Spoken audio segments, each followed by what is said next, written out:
I didn't say in the last one. And yeah, I try to keep it different. Makes sense. Right, so give me something different that in that whole timeline, something that happened that not too many people know.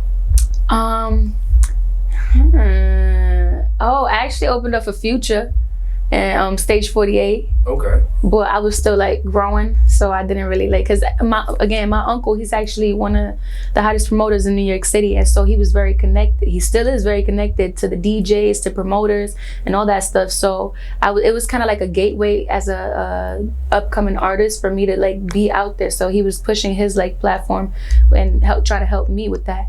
And so yeah, I opened up for Future. I remember I opened up for Justine Sky one time. Yeah.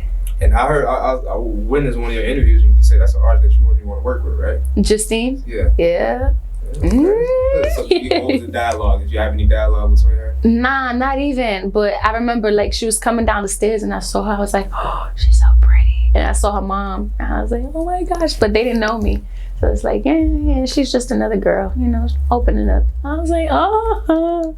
But I looked at her. I was like, oh my gosh, I love her.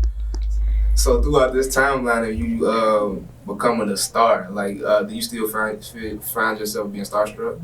No, I mean, I never ever like been the type to get starstruck because I just feel like everybody's human, everybody's the same, everybody eat, drink, poop the same way, and so it's like I just think of everybody as equal.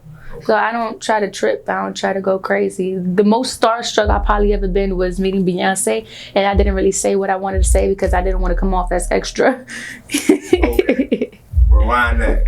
Meeting Beyonce. Take us through that night. So I was in the Rock Nation brunch. You know, she floated around the room. She was rolling around, and everybody was like eyes locked on her. So I was trying not to be like not the only, but I was trying to be the only person not being extra.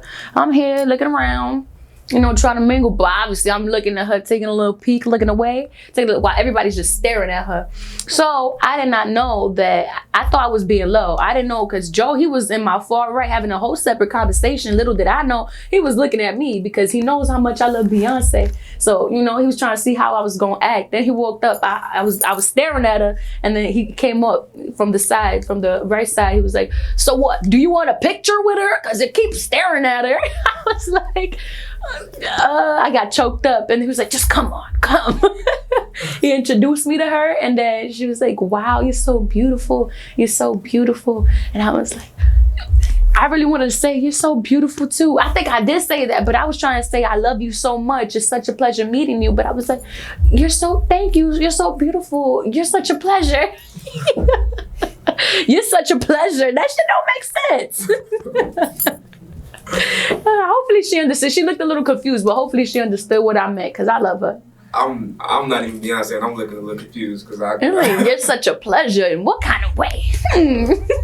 But you know, you meet your idols and stuff like that. Yeah. So we're gonna stick with Beyonce because she's one of the most hardworking entertainers. Hardworking. I know she just dropped the Homecoming documentary, and then you. I've heard somewhere when you first got your foot in the door, like you said, you lived in the studio. I've read, so when I first got signed with Joe, the first trip that we had taken was Miami. I was up in Cool and Dre's studio for like 2.5 to 3 months every single day.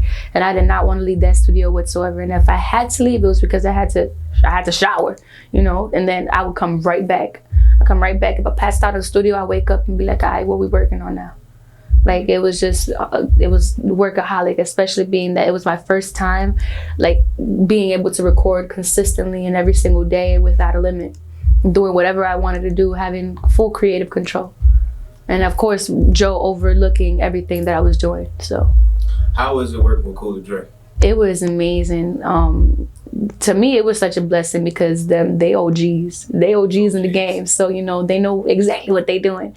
And so when I got in there, it was just like, it was like a different perspective of things. And especially, the studio is so pretty. So that was the first thing that I seen. Like, you go inside the gate, and then the big dog Chapo, oh my gosh, it was like family over there. It was truly like family. And then Cool and Dre, they would like pop up in the studio, see what I'm working on. Sometimes Dre, he would hop in this in the booth and like give me some lines if I ever got stuck, or if he thought that I could do something better than that.